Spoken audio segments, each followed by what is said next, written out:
Good evening, dear students.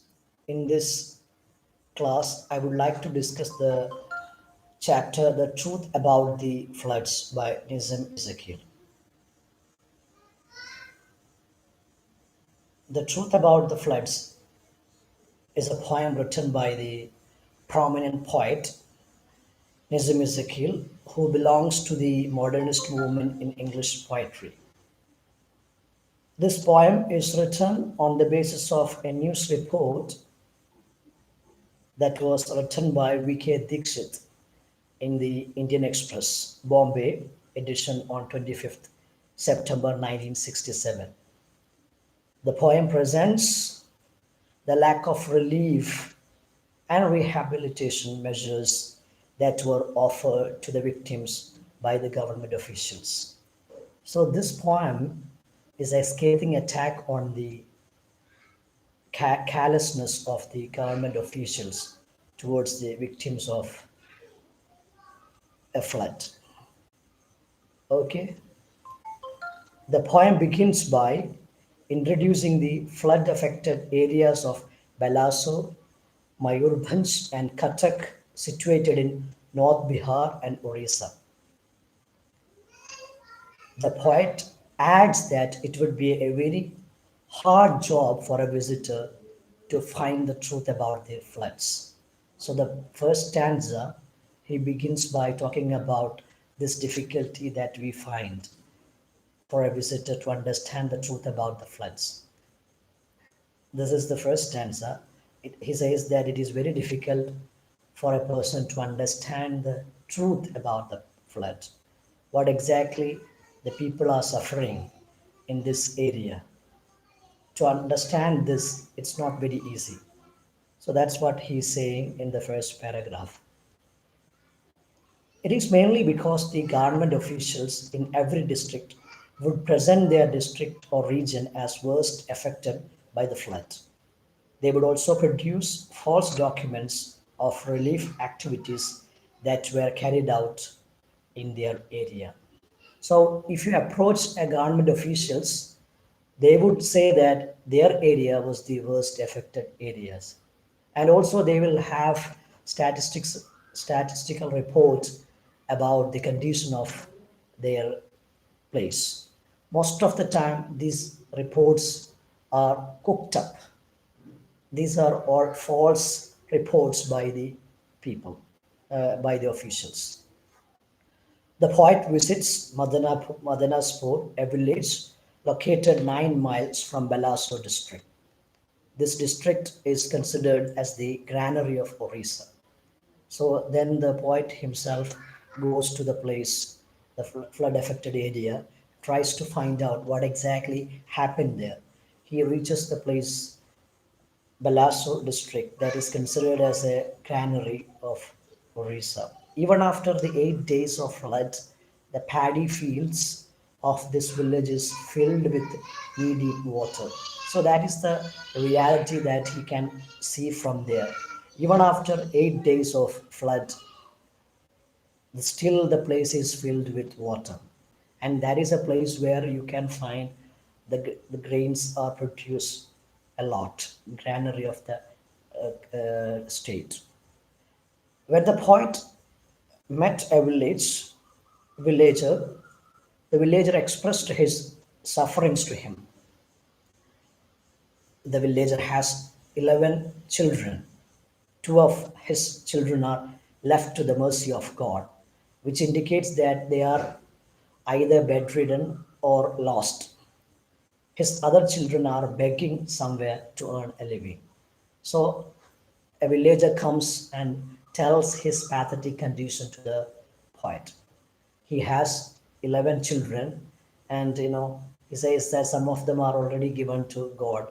That means either they are dead or they may be suffering a lot, and others are begging to earn a living. So this is the pathetic plight of the villagers in the flood affected areas. Now, the poet, as the title mentioned, has gone to the village to find out the truth about the flood. So, the title of the poem is The Truth About the Floods. So the visual that he sees when he reaches the village was that of collapsed houses. Many people were missing, and the rest were gazing at the sky. But none of them were ready to tell anything about the floods to the poet unless they were convinced that he wasn't a government official. This is very important in this poem. This is what the poet addresses because they are not ready to open up to the government officials because they lack trust in them. They don't trust them anymore because they think that they won't understand their condition correctly. They will not address their problems. That's why they are not ready to share the poet about their miseries in the beginning because they think that they will not consider it very importantly. Once the poet were convinced, once the people were convinced, they told the poet about the floods. Once they realized that he is not a government official, then they frankly discloses everything about the flood. The floods happened suddenly when the people were asleep in the night. So they say about what exactly happened. They were all asleep. Then all of a sudden, it started raining, and the area became flooded. They heard the noise of the water and they took shelter on tree tops. They also mentioned a relief party consisting of 5 students who visited them, but they came there in order to click some photographs and not to provide them with any proper relief. They came with a tin of biscuits, a transistor, and a camera. So this is what we often find even in almost all the areas where a calamity struck. People celebrate it. Even what happened even in Kerala recently, last 2 years we witnessed flood, and some people are interested uh, only they want just publicity. They love to take selfies. They love to upload it in Facebook or WhatsApp. They make it as a WhatsApp status or they post it in other social media sites. Apart from that, they don't have any real concern for the people who are affected. This is really shocking for the people who are the victims of all these natural disasters. We don't understand what exactly they feel, and those who are not suffering, they go just to make it as a public display.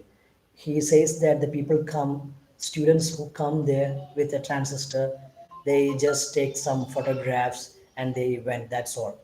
That is what happening there. So that's why when people who are suffering, when people come there to help them, they will not trust them anymore because they don't understand whether these people are coming here really to help them or just for public display. Now, people ran to them when they saw these people, those students, they ran to them, slapping their bellies and crying. They explained to the relief party their problems of starvation, death, disease, and missing people, but they did not offer the victims any help. This incident, along with the ineptitude of government officials, might have made them silent towards any stranger who could be a government official. So, in the initial stage, this is the line that we find repeating in this poem. They were not ready to disclose anything to the poet, whether they think that he's a government official. Why people have some disagreement or people don't like the government official. The reason is they are not very good at dealing the issue, or they don't have any interest in solving the problems of the victims. That is why they have lost faith in the government officials. They consider their actions as mere eyewash. That's all. So that's why they don't want these people to come and ask about their problems. The poet then went to a flooded river, but the boatman was not ready to take him to the next shore.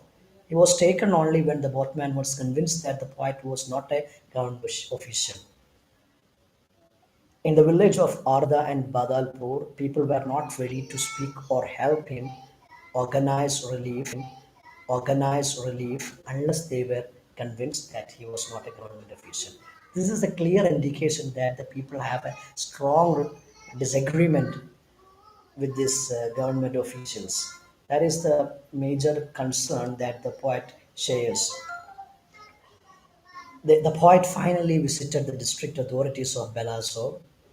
They agreed that they have failed in organizing relief programs, but they added that they were helpless during the floods. They also blamed the nature for plotting against them.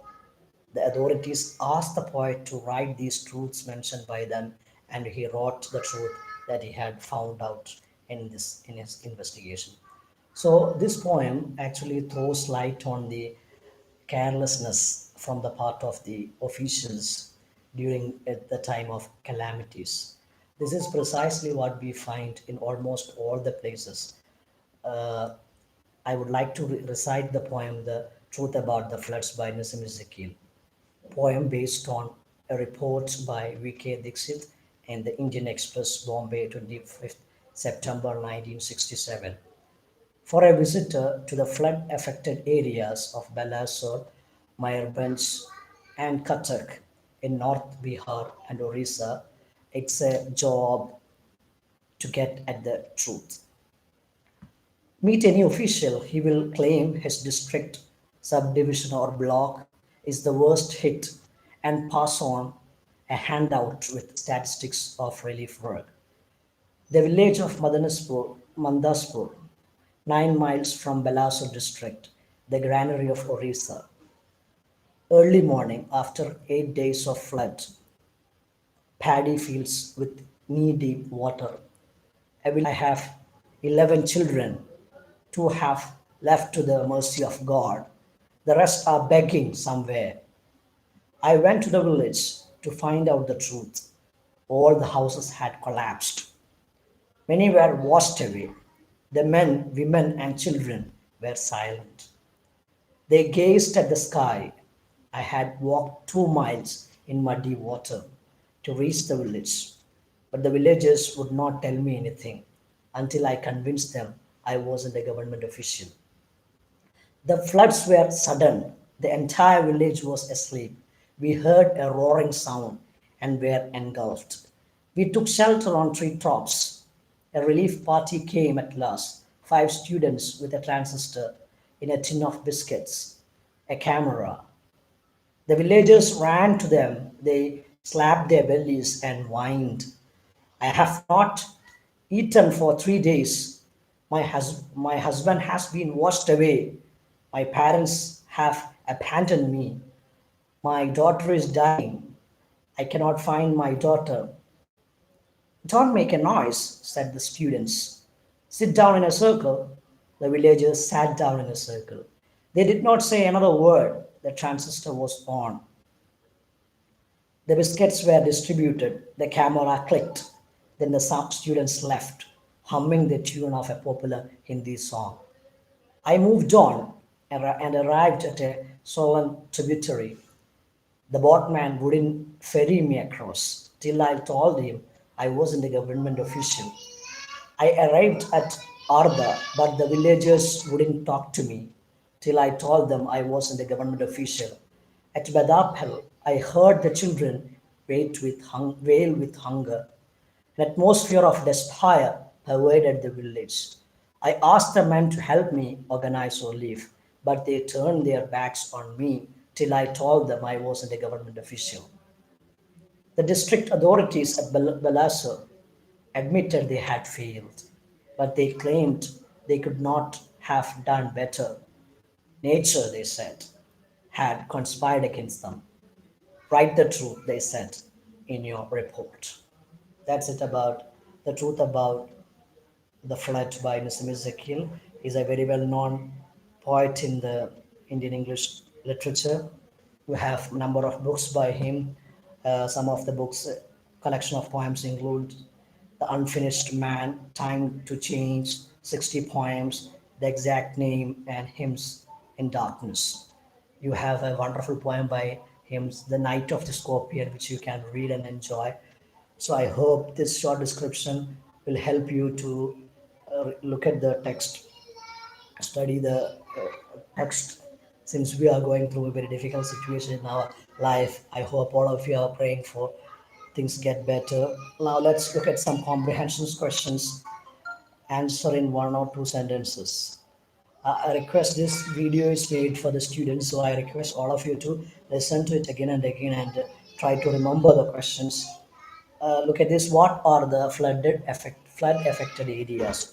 Who is tasked with visiting them? The flood answer. The flood affected areas are Balaso, Mayurbhanj, and Kathak, situated in North Bihar and Orissa. The poet is tasked with the duty of visiting them. The flood affected areas are Balasar, Mayurbhanj, and Kathak, situated in North Bihar and Orissa. The poet is that officials claim that the village is the worst affected in the floods. They provide fake statistical reports of the relief works organized. Number three, describe the village when the poet visited after the floods. When the poet visited the flood after 8 days of flood, the place was filled with knee-deep water and all the houses were collapsed. Many people were washed away and others were gazing at the sky. Why were the villagers gazing at the sky? Another important question. The villagers were gazing at the sky, either hoping that it won't rain again or fearing about the consequences of yet another rain. The villagers were gazing at the sky, either hoping that it won't rain again or fearing about the consequences of yet another rain. What did the villagers say about the flood? The floods were sudden and it happened when the people were sleeping at night. They heard the roaring sound of water and they took shelter on tree tops. Who were the members of the relief party that came to the village? What did they bring? The members of the relief party were five students and they brought them with a transistor, a tin of biscuits, and a camera. How did the villagers respond to the relief party? The villagers ran to the relief party, slapping their bellies and whining. They expressed their problems to them and obediently behaved in the manner the relief party asked them to do. Why did the students actually visit the village? The students actually visited the village to take photographs with the flood victims so that they can become famous. How did the villagers respond to the poet's request to help him organize relief? Why? The villagers turned their backs when the poet requested them to organize relief in Badalpur because they thought that he was a government official. Next question. What was the excuse offered by the district authority? What do you think is the reason for their excuse? The excuses made by them are that they have failed in controlling the relief activity and they were this was all done by the nature.